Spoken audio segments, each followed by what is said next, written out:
Welcome to the 2025 Chicago Public Library Foundation Awards. This room is so filled with library love. We're so grateful to have you here. I love libraries because I think they're magic. They're one of the great inventions of human society. So to be at an event by libraries, honoring people through libraries and celebrating the work of libraries is really an honor. The work that we do is urgent and it's absolutely worth our collective effort. Through this annual event, we raise funds to invest in library programs across all 81 branches. What an incredible night to be in community together. I feel like this is the hug that we all need. You guys agree with that? My favorite Chicago Public Library branch is, this is very hard, Logan Square branch, Lincoln Park, Chicago Lawn, Lozano, and Little Italy. I go to both. The Harold Washington Library. Why? Because it's got everything. I'll say the Carter G. Woodson region. The Foundation's work is to take the baton from the library, continually contributing new ideas, building partnerships, and investing resources that take this institution to the next level. Libraries have always been the center of our communities. I've had many good memories at my local library, so it's just an awesome place to be at. I could tell you what my life would be like without, chocolate. It would be the same life if I just wouldn't get chocolate, right? But my life without libraries, I have no idea who I would be. And they're just really a cornerstone of helping to educate a community. There's always some kind of programming going on that you wasn't aware of. There's always people that are in your neighborhood that you may not have had an opportunity to meet. Across 81 branches, our libraries welcome more than 5 million visits a year. The library is in every neighborhood for every Chicagoan. I want to thank all of you for being a part of this incredible community. Everything that you do for these libraries and all the 81 branches makes all the difference. We cannot take for granted the opportunities for learning that this wonderful institution provides this great city and beyond. The event tonight isn't just another fundraiser, it's a movement, a mission-driven celebration of what our library makes possible. I would like to introduce you to our acclaimed authors who have joined us for this evening and to celebrate and support our libraries. It was always my dream when I started to write to see my books in libraries. In the children's section, there's a little carousel with a few of the featured books, and my book was right there. I want to shout out, be like, this is mine! Iron Capital's latest novel is inspired by the curators who saved collections from the war in Iraq, once again proving librarians are always the real heroes. It's time to give back. Yes, I said it right. Lisa Lowe may have dreamed of becoming an ice skater as a child, but her poetry crackles with warmth, music, memory, and the magic of everyday details. Ada Palmer's Terra Ignata series combines sci-fi with philosophy, politics, and panache. Elise Passion blends Osage heritage and lyric grace, an extra in a Michael Jackson video. That's Peter Sagal. Mark Turcotte pens poetry rooted in identity and memory in exploding Chippewas. Wait. Stop. In a 60-plus year career of broadcasting, you finally made a mistake. You left out a letter. The letter being K for Curtis. Because Bill has, of course, written a new book. And now please welcome our 2025 author awardees. José Olivarez joins the ranks of our 21st century awardees. Tonight's Carl Sandburg Literary Award winner, author of dozens of books, and this year's 2025 Pulitzer Prize winner for his novel James, Percival Everett. Let's give him a real Chicago celebration. Earlier this year, we lost two of our founders, Cindy Pritzker, our visionary founding chairman, and Bruce Sagan. Bruce's legacy lives on through his unmatched commitment to Chicago's institutions of art, journalism, and libraries. To Cindy's honor and her amazing contribution to our city, we created the Cindy Pritzker Civic Award. Like so many in this room, we are aggressively hopeful about our city. Let's invest in the future of our city through our library. Thank you so much for being here tonight and for supporting us so that we can continue to do amazing programming. Because when the world feels divided, or people may feel excluded, the library stands for something profoundly democratic, which is that everybody belongs.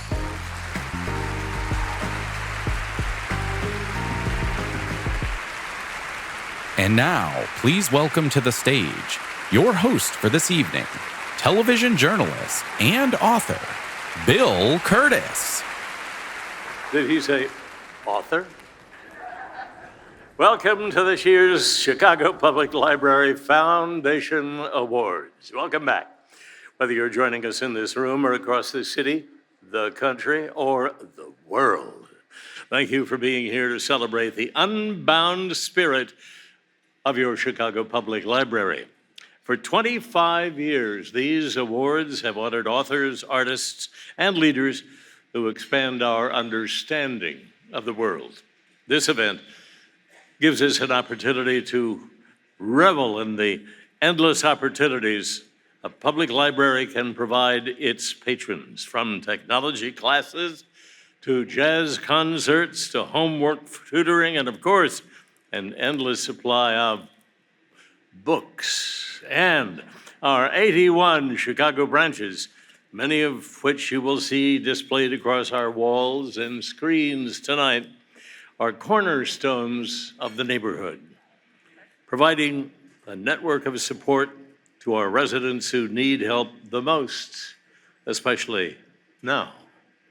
We are in every neighborhood for every Chicagoan. At the heart of tonight's celebration is the Library Foundation's commitment to amplifying the library's citywide impact with donor-funded programs.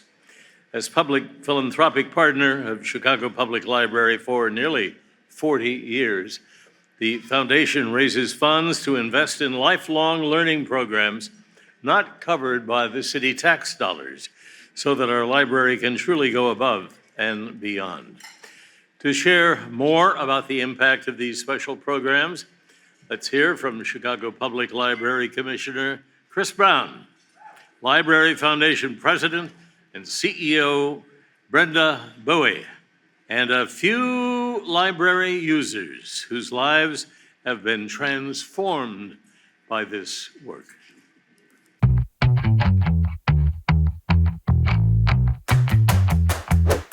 We're here at the Little Village Library because in this moment, when belonging is being questioned, we need places that hold our stories and remind us that we belong. Libraries are where Chicago tells its story. Honest, complex, and ours. Libraries are where authors and readers, ideas and experiences sit side by side. Where every story, familiar or new, finds a home. Generation after generation, civic leaders and staff have built something lasting. A citywide system of neighborhood libraries filled with books and the people who bring them to life. Together, we are proud of our shared commitment to learn, discover, and connect, keeping Chicago a world-class city with a world-class library. Thanks to your generous investment, we can work hand in hand with the library to uplift our vibrant communities and meet the needs of all Chicagoans. Thanks to Mayor Johnson, Interim Chicago Public School CEO Macklin King, and our incredible library staff.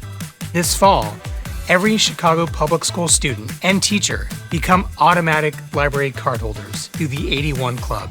When you go up to the front desk and you're like, can I get a library card? And they say, well, how old are you?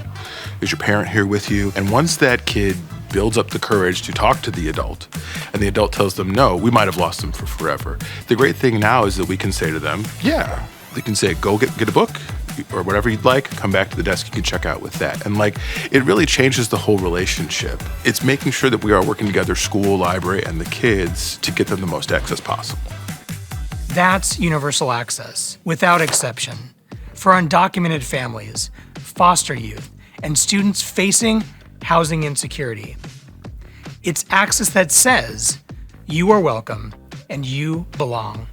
For our youngest learners, Jump Into Reading empowers children and caregivers to learn together. Our Teacher in the Library program ensures free one-on-one homework help. We get to provide certified teachers in the library after school to help kids complete their homework. We know that this is something that can be really stressful for families, and so having that help with someone who knows the curriculum, has worked with kids for a long time, can take the stress off of both the kids and the parents. The funding that is provided through our generous donors to the Chicago Public Library Foundation really makes it possible for our teachers in the library to be there consistently for our students. It builds that sense of community, and it really makes our program stand out from other programs like this in the library world. Through our new Community Connections Fund, we empower branches across the city to design programming that responds to and celebrates their own neighborhood's distinctive needs.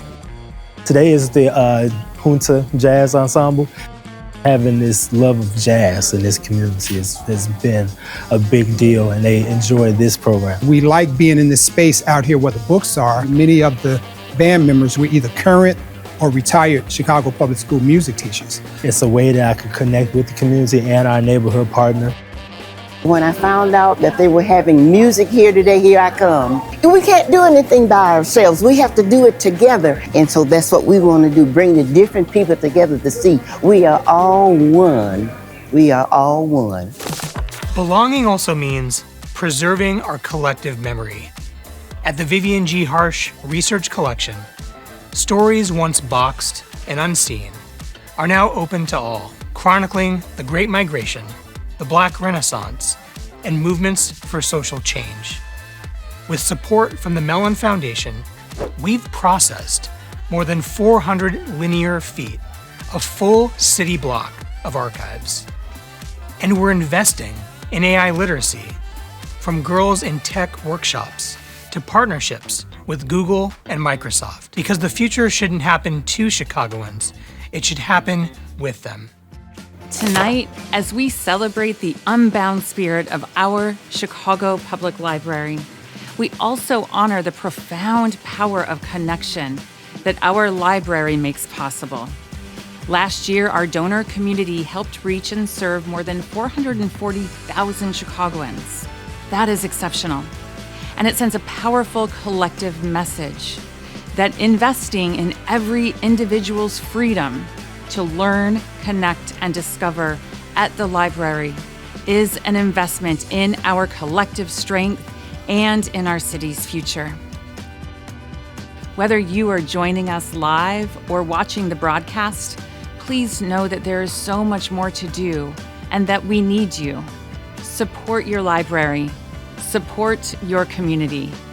Join us today.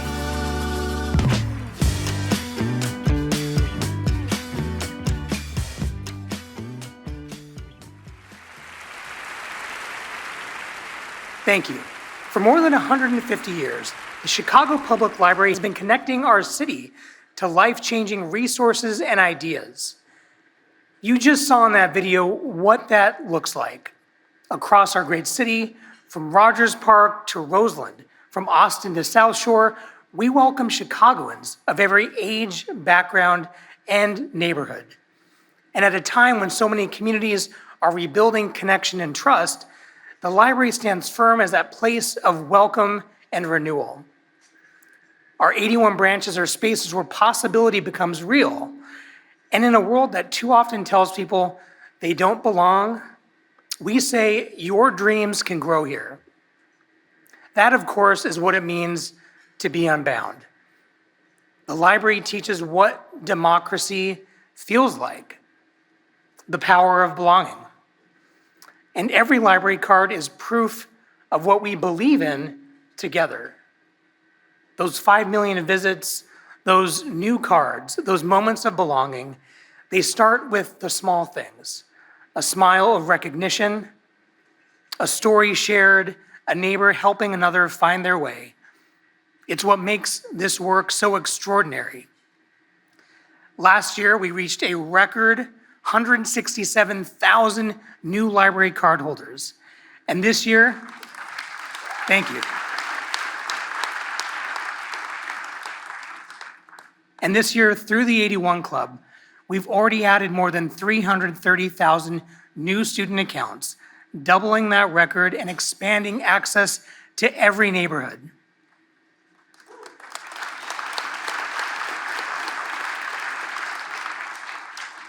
But what's remarkable, of course, isn't just the numbers. It's what they say about who we are as a city, our enduring compassion and care for one another, our shared humanity, and for what we all still believe in together. And now, in this moment of extraordinary access, our shared challenge, our hopefully shared promise, is to make sure every one of those new cardholders can turn that access into opportunity.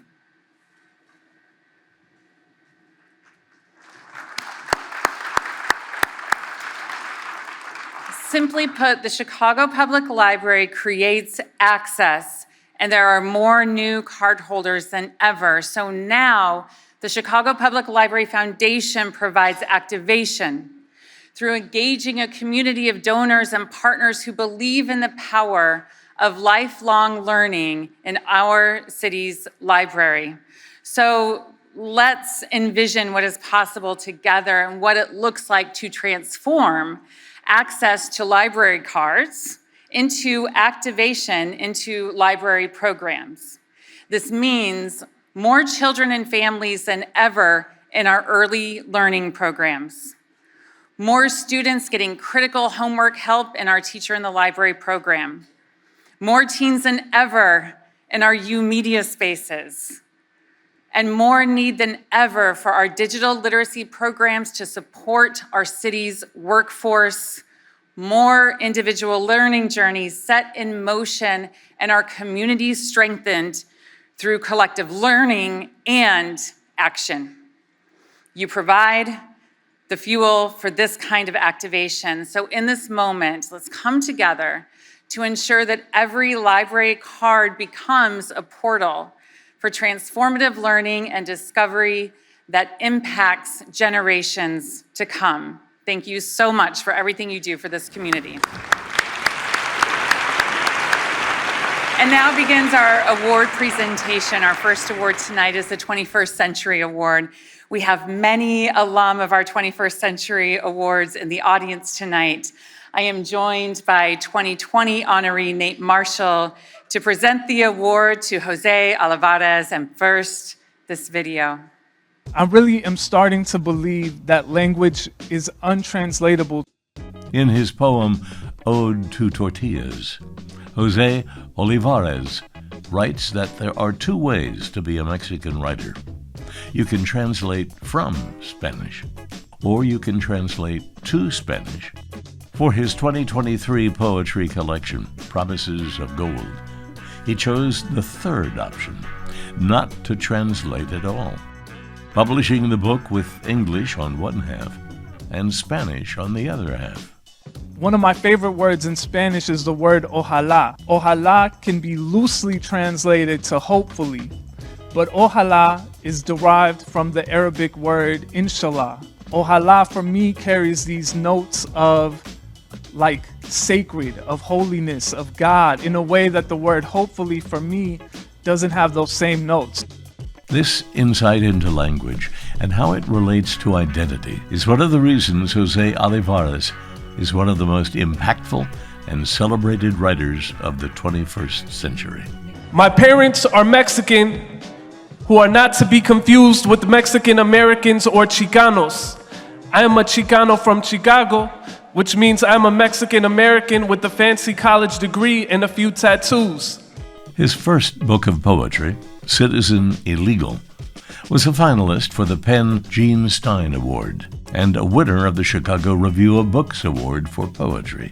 I was trying to write a book that I could have used when I was a teenager, that might have helped me feel like I was at home, that might have helped me feel seen. So, I'm glad that people relate to it because that's what I wanted, In the follow-up, Promises of Gold, He wanted to write a book of love poems for the homies. And so I wanted to write kind of a book of poems about all the ways that our friendships are so central to who, to our growth as people and to our loves. His work challenges the notion of what language should say in favor of what it can say, and by removing those restrictions, allowing someone to define the world on their own terms. For me, identity changes, right? It's not a static thing.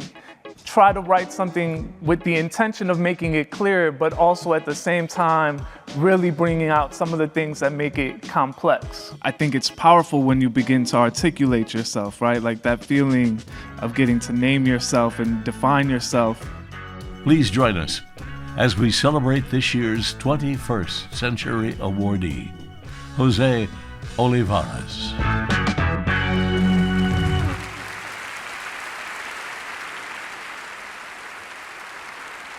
Yeah.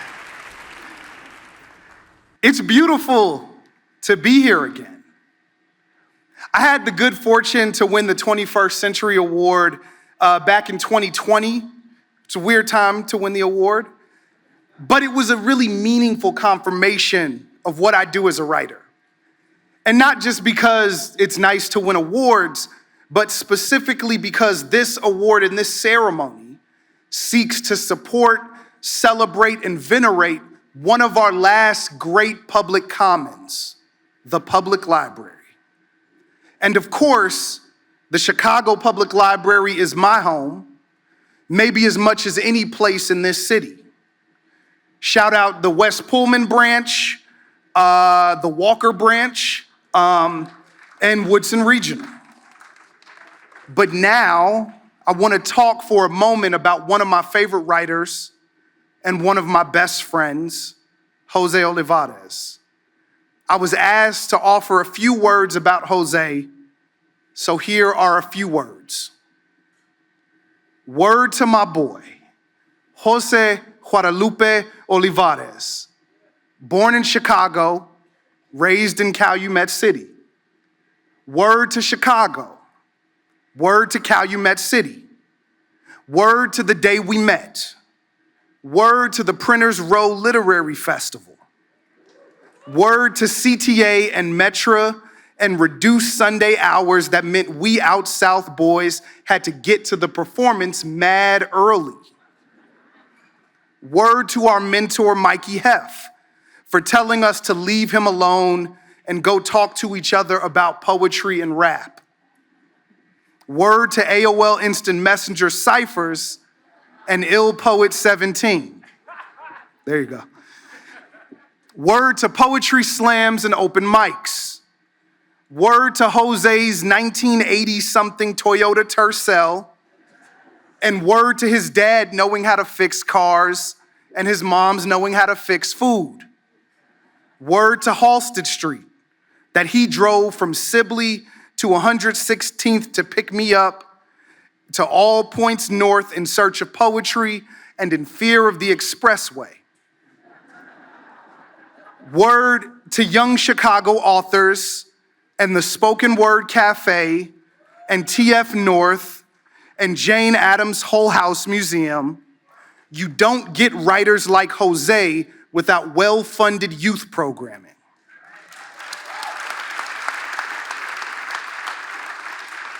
Word to his first chapbook, Seeing Double, that he wrote with our homegirl, Sydney Edwards, who passed away on this day 2 years ago, and who is looking down proud of José today. Word to Citizen Illegal, word to Promises of Gold, word to editing each other's books forever. Word to my brother José, palabra a mi hermano José. Sangre no lo haría más cierto. Blood would not make it more true. Y'all, please give it up for your 2025 21st Century Awardee, José Olivarez.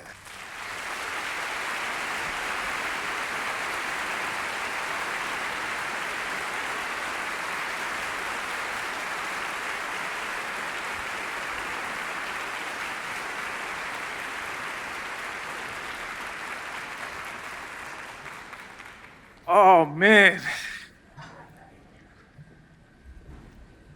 What am I supposed to do? I'm so honored to receive the 21st Century Award from the Chicago Public Library Foundation. When my first book was published, I got invited to come to this event, and I thought I peaked. Walking with the procession of authors, I thought that was as good as it got. I got to walk across the stage and cheer for my friend Eve L. Ewing as she received this very same award. Yes, yes. To share this award with so many friends and writers who inspire me is a major acknowledgement. I love Chicago. I love the Chicago Public Library. Let me begin with some thank yous. Thank you to my wife, Erica Stallings, for your love and support. Every day with you is a blessing and a joy. This award is yours. Thank you to my parents, Pedro Olivarez and Maria Plasencia Olivarez. Thank you to my brothers, Ruben Olivarez, who cannot attend because he is working right now. Thank you to Daniel Olivarez and Pedro Olivarez, who are both here tonight. Make some noise for all of them, please.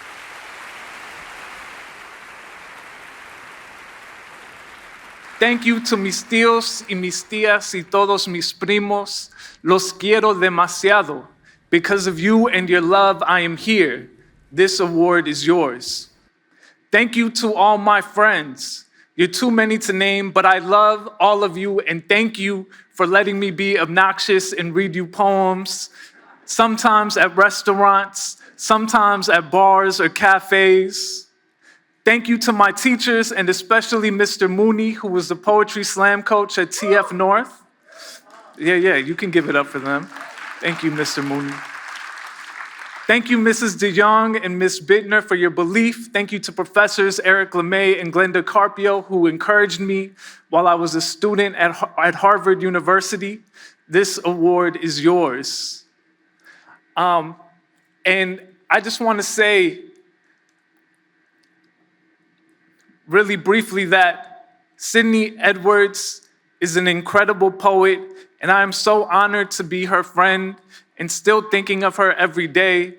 And I'm at a loss for words. I just feel so,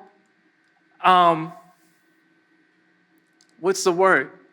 I'm maybe beyond language for what it means to be able to be here with all of you on the anniversary of her passing and to know that she is still here with us today.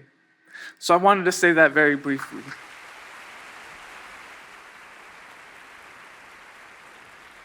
We are here to celebrate the Chicago Public Library. If every story has multiple origins, and I believe they do, one of my origins is at the Calumet City Public Library. I want you to consider this. My parents were undocumented during my childhood. The first time my parents tried to register me as a student in Calumet City Public Schools, we were denied. The administrative team told my parents that because I only spoke Spanish, the school could not accept me as a student. The language barrier would be too much for their teachers. A year later, my mom and I returned to attempt to register for kindergarten. I was allowed to register, but I remember my mom and I had to have a meeting with the principal. I remember the principal made my mom and I promise that I would work to learn English outside of school hours. Why am I telling you this? Because I was a child. Because even then I understood that something about my family was not entirely welcome. We caused people headaches. We were extra work for them to deal with. When we went to the doctor's office, I saw the impatience in our doctors' faces as I translated between them and my parents. We were a problem. That's what it felt like whenever my family had to deal with the public service institution. The post office, we were a problem. At the banks, we were a problem. At school and at work, we were a problem. In clinics, we were a problem. At the grocery store with our folder of cut-up coupons, we were a problem. There was one place, however, that always made us feel welcome. That was the Calumet City Public Library.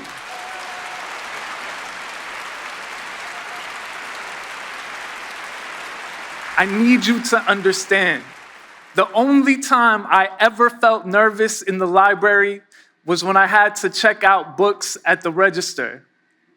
I always picked more books than the lending limit allowed. So the librarians always asked me, "Are you sure you're going to read all those books in 2 weeks?" The answer was always yes. I'd stack the books on my dresser and work my way through them one by one until I finished them all. I loved books. I read The Boxcar Children and marveled at the adventures of the siblings in the books and their independence. I read any and every book by Walter Dean Myers that I could find. Reading his books felt like reading about my own neighborhood and friends. Myers' books made me want to run outside and play basketball. And they made me want to stay inside all day and finish reading. The library was luxurious. It was the only place in my young life where I could choose whatever I wanted and not worry about the price.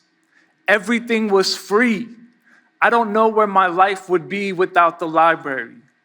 I'm happy I don't have to imagine that alternate reality. There are some alternate realities I do need to imagine. Those realities begin with what I learned all those years ago at the Calumet City Public Library. What might our country look like if there were more spaces that felt as free and safe and welcoming as the library? I want to close with a poem. This is a brand new poem, so hopefully it doesn't stink. Listen, you never know. I was asked by Stanley Kay at the Chicago Magazine if I might consider writing a poem to go alongside a photo essay documenting the presence of federal agents here in Chicago and documenting all the ways that Chicagoans are keeping Chicagoans safe. Here's what I wrote. This poem is called When We Win. When we win. The masked agents raid our neighborhoods. What do they cover up? Yesterday is their promise and their charge. On 75th and South Shore, they rammed down our doors using yesterday. They tossed canisters of yesterday into our children's lullabies. Why? My people, we carry today and tomorrow in twin holsters. We plant today and tomorrow in our gardens. Every day there are more sprouts. Let it be known, Chicago will never cower. Yesterday already died. Yesterday is dying. Yesterday will die again tomorrow. There is no future in yesterday. The agents in our neighborhoods hide their faces because they are losing. Because they lost. When we win, there will be whistles from the gulls circling Lake Michigan. Let them sing it. Chicago is a city of today and tomorrow. Chicago is the future. Let it be known, we will win. We will win. Chicago is the future. Chicago public libraries are the future. Thank you so much for this award, and have a good night. Thank you.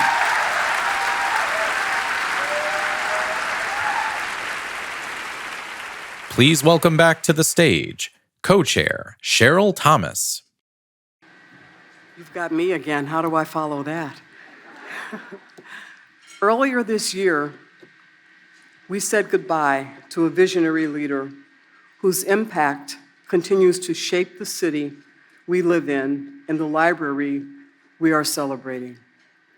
Cindy Pritzker believed libraries could change a person's trajectory in life. She understood that each library building went beyond doors and walls, windows and shelves.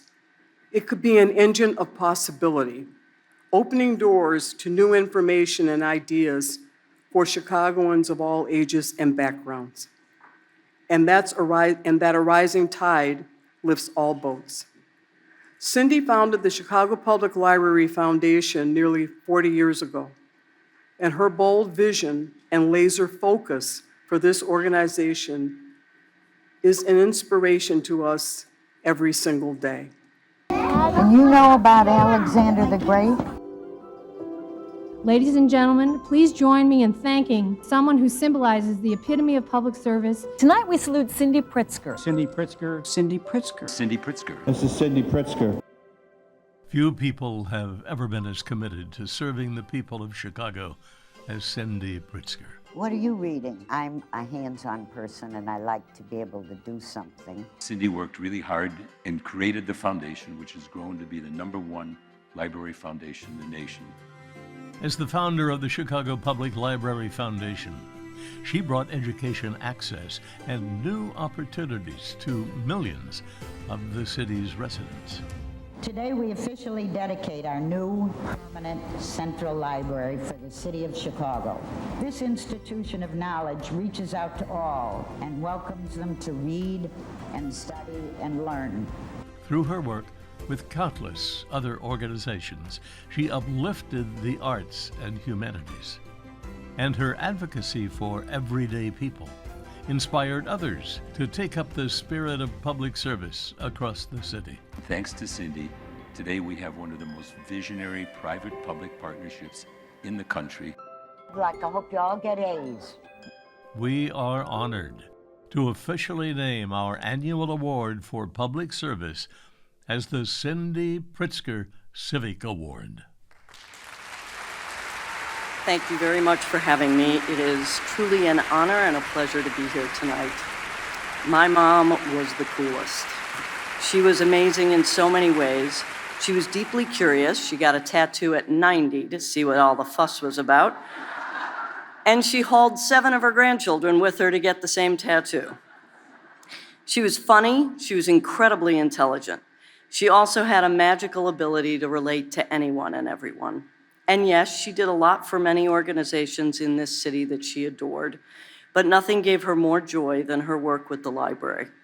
When Mayor Harold Washington appointed her to the Chicago Public Library Board in 1984, she was excited to take on a new challenge. That challenge became her life's passion, and she held the library dear until she passed away in March at 101. Our family is thrilled and honored that the Foundation Board has named this award for Mom. Thank you to Commissioner Brown, Chicago Public Library CEO Brenda Bowie, and special thanks and deep, deep thanks to CPL President Linda Johnson Rice, Foundation Chair Bob Wislow, and the amazing Donna LaPietra and Bill Curtis, all of whom are not just wonderful friends to the library, but dear, close friends of our entire family. Mom's legacy will live on through this award, and for that we are all deeply grateful. Thank you. My name is Mary Dempsey, and I have the honor of serving as Commissioner of the Chicago Public Library. When Mary Dempsey assumed the role of Chicago Public Library Commissioner, she took oversight of a system that desperately needed transformation.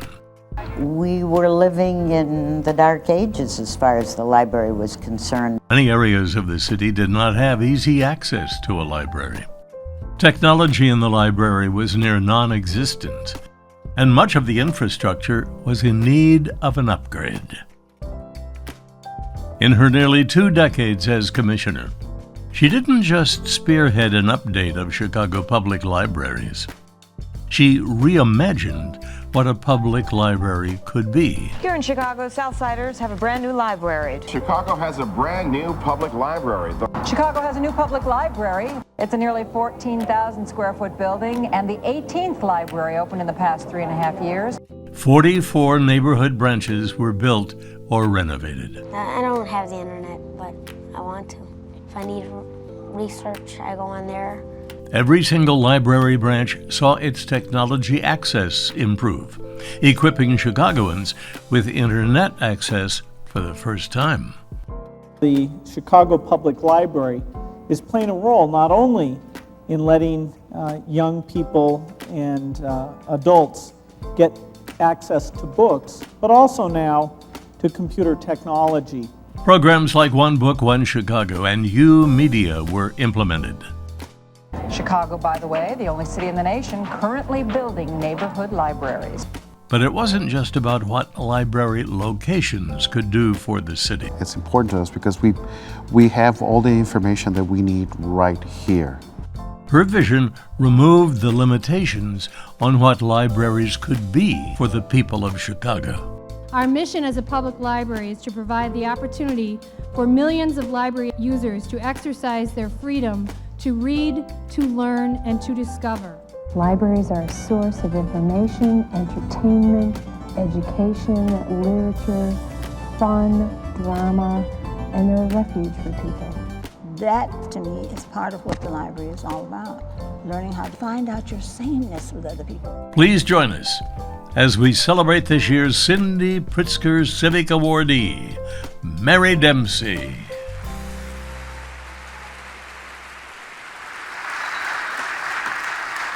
Joining me to present the award to Mary Dempsey is Amy Eshelman, former First Lady of Chicago and past Assistant Commissioner of Chicago Public Library.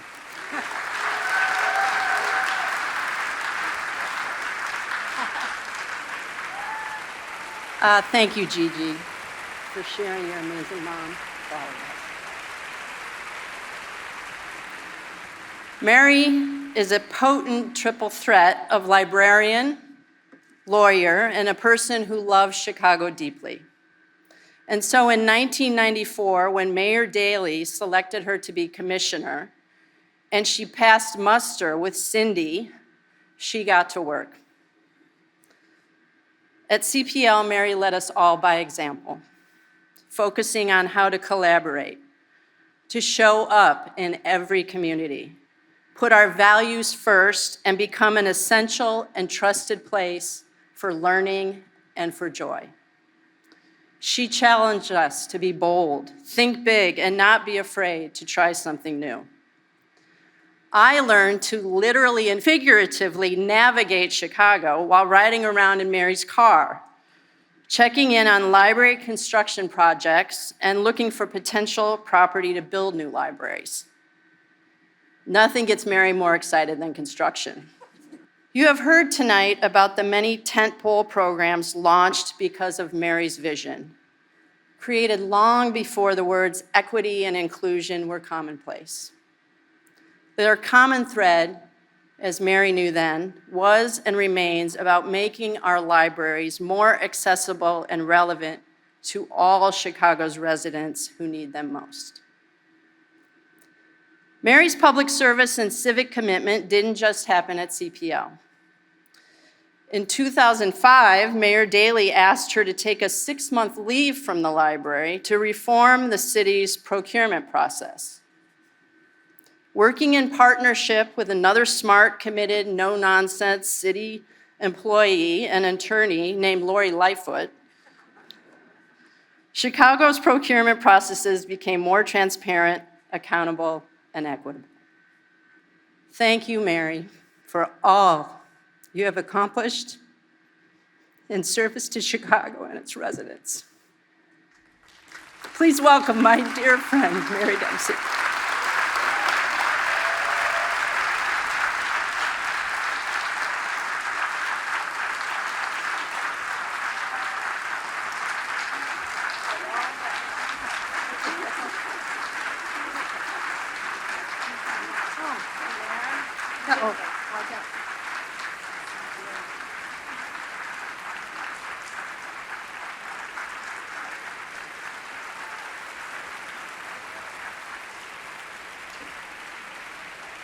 Thank you all.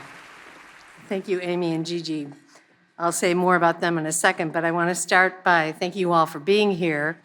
And I want to thank Donna LaPietra and Bill Curtis for that beautiful tribute, and thank the members of the Chicago Public Library Foundation for this wonderful recognition. Donna LaPietra and Bob Wislow preceded me as winners of the Civic Award, as honorees of the Civic Award, I am humbled to follow them in receiving this award, and I'm so grateful that it is named for our dear Cindy Pritzker, whose pin I wear today. And I'm also honored to share this stage tonight with Chicago poet José Olivarez, who's really powerful and wonderful and amazing words, I think galvanized us all, and National Book Award and Pulitzer Prize winner Percival Everett. It's really a great privilege to be on the stage with them. Library Board Chair Linda Johnson-Rice, Library Commissioner Chris Brown, Library Foundation Chair Bob Wislow, and Foundation President Brenda Langstadt-Bowie, thank you for your continued leadership and support of the Chicago Public Library. So now let me talk a little bit about Gigi Pritzker and Amy Eshelman. Gigi, it is a privilege to receive this award named for your mother. I had the honor of working with Cindy Pritzker for 10 years in her dual roles as chair of the board of the Chicago Public Library and the founding chair, as you know, of the Library Foundation. Working with Cindy was a master class in leadership, mentorship, and civic engagement for the public good. And I'm eternally grateful for her example to me and to the employees of the library about how to serve the people of this great city with empathy, grace, and belief in the boundless potential of all human beings, which is realized through the free resources of the Chicago Public Library. And Amy, as you said, our lives have been intertwined for more than 4 decades, starting with our work at Sidley and Austin. You came with me to CPL in 1994 before either of us knew what I was getting us into.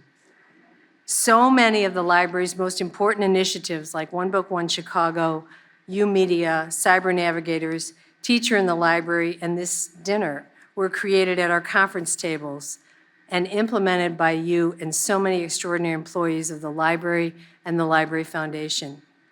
Working with you was a gift, and the continuing support and love that you and Mayor Lightfoot give me for the work I do today as president of DePaul College Prep, that's another precious gift.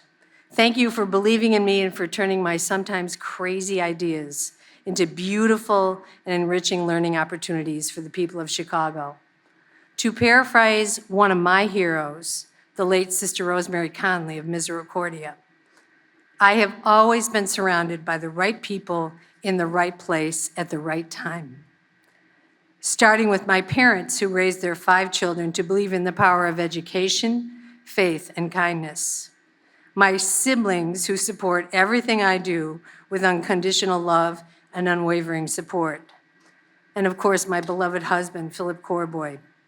When Mayor Daley asked me to become library commissioner and I hesitated to accept his offer, Phil put it to me very plainly.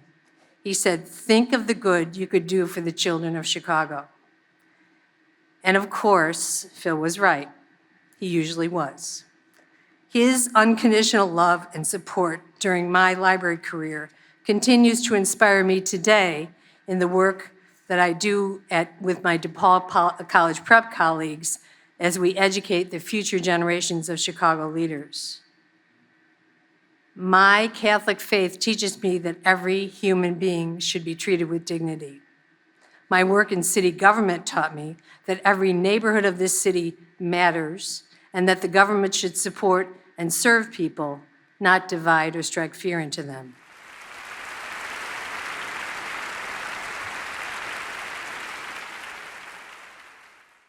I love the city of Chicago, and I was privileged to be in the right place at the right time, working with the right people in public service to our city. Tonight, we celebrate how free public libraries give everyone, regardless of their legal status, access to the wisdom of the universe without fear of censorship or judgment. The women and men of the Chicago Public Library are at the forefront of this work. They are the real heroes. I believe in the rule of law and our Constitution. I believe that people are basically decent. And I believe that free public libraries save democracy, but they can only do that if they are well-resourced. Public library budgets should be increased, not reduced, especially now. So thank you all for being here. And thank you for the Cindy Pritzker Civic Award. It inspires me to continue to work with and for the people of Chicago. And finally, I'd like to close with 2 pieces of advice that I give the seniors of DePaul College Prep each year at graduation. Number 1, register to vote and exercise that right in every election.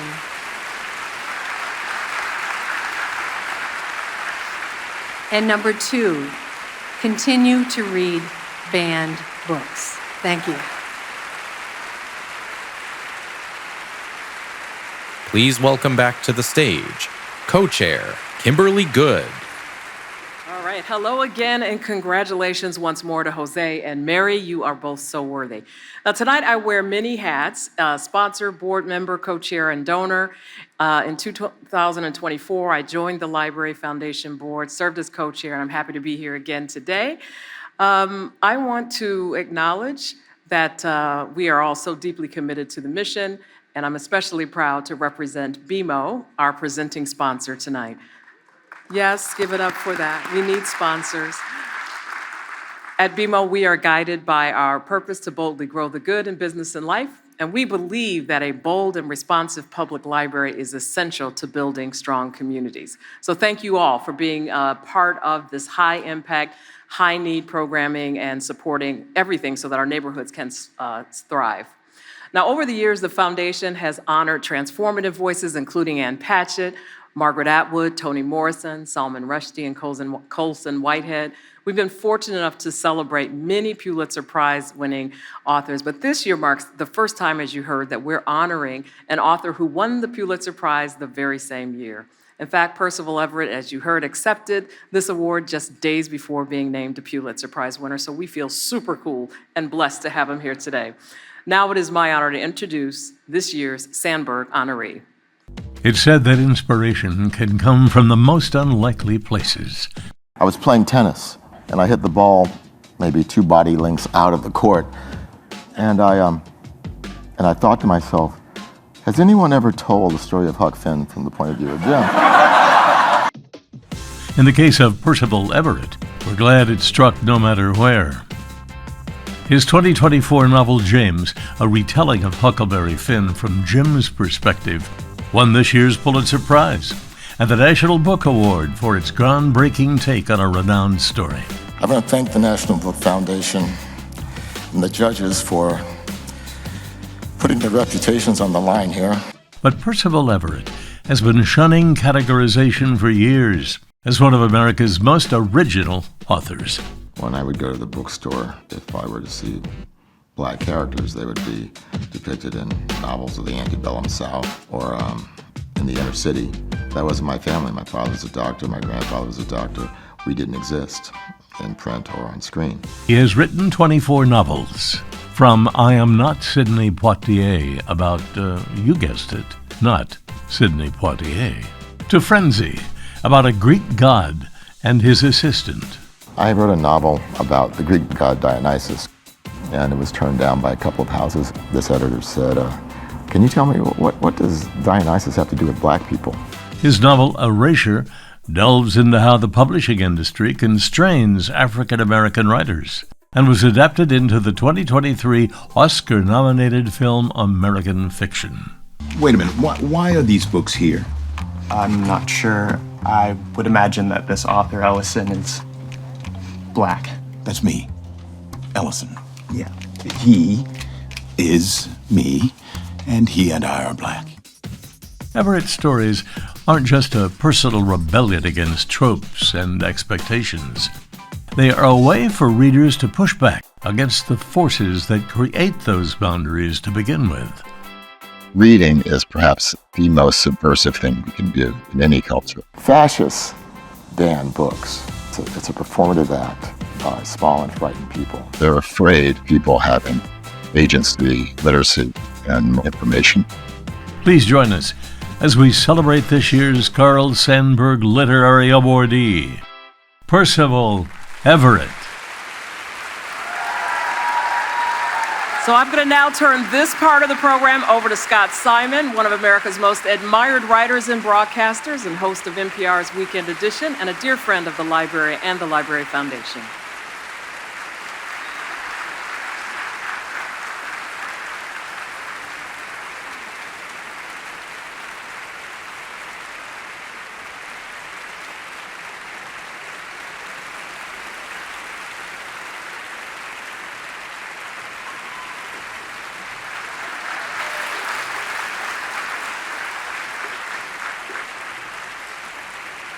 Congratulations. Thank you. You're a real Chicagoan now. Good. This has been exciting. I want to be from Chicago now. How did you get hold of the idea to reimagine James from Huck Finn? I wish I had a romantic answer for you, like it was a burning desire for years. But as the video showed, I was actually playing tennis. And I thought between shots if anyone had ever done it.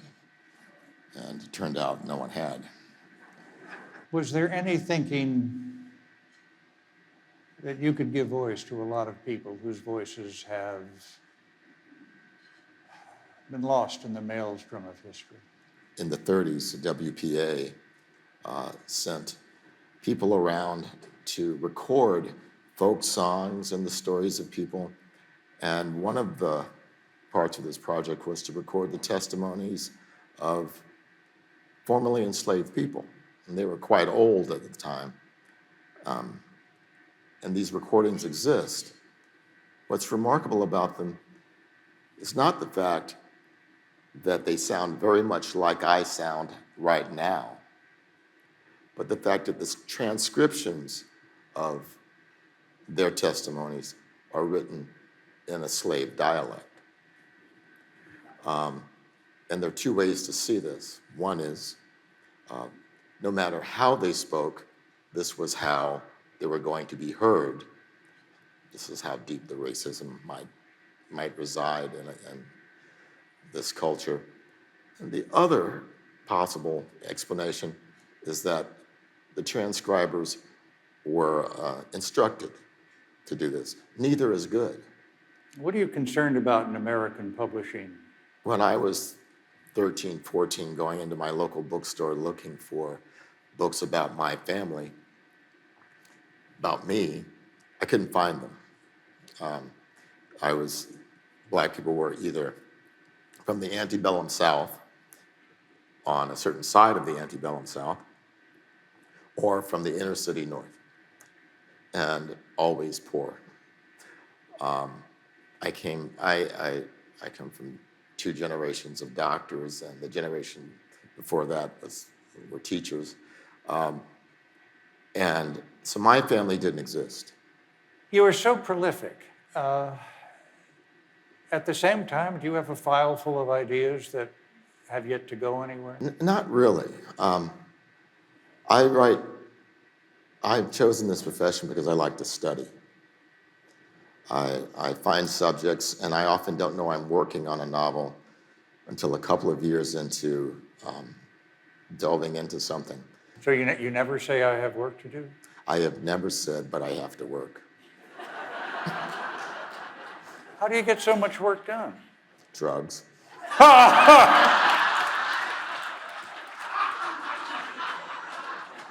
I was not expecting that.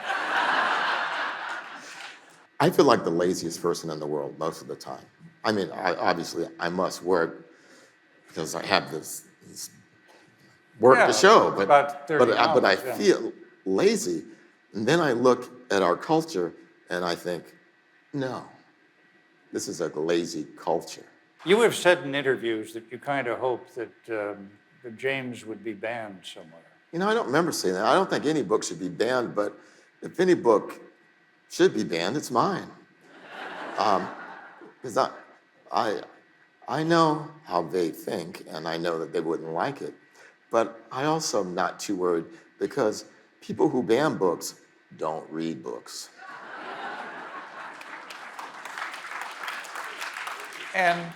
And finally this, what's the role for writers and literature now? Or there's not one role, but what is some of what writers and literature can be doing now?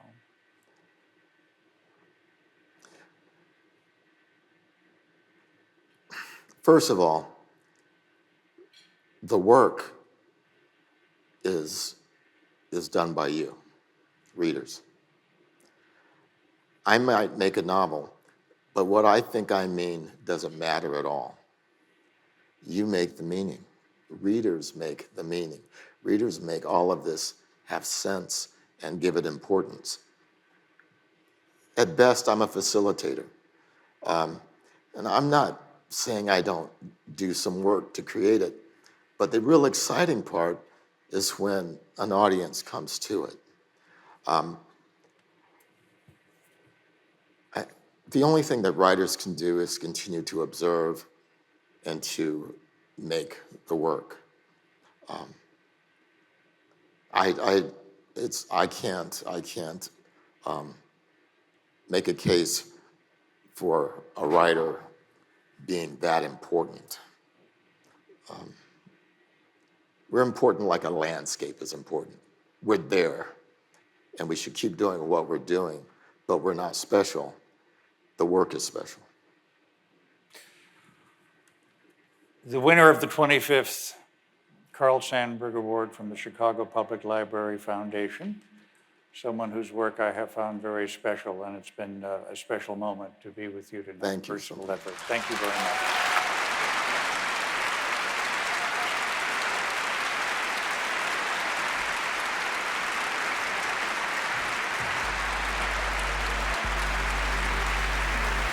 This concludes this year's Chicago Public Library Foundation Awards program. We thank you for joining us, celebrating unbound power of this community. Your journey doesn't end here. Unlock your new opportunities and keep exploring at your neighborhood library branch. Good night, everybody.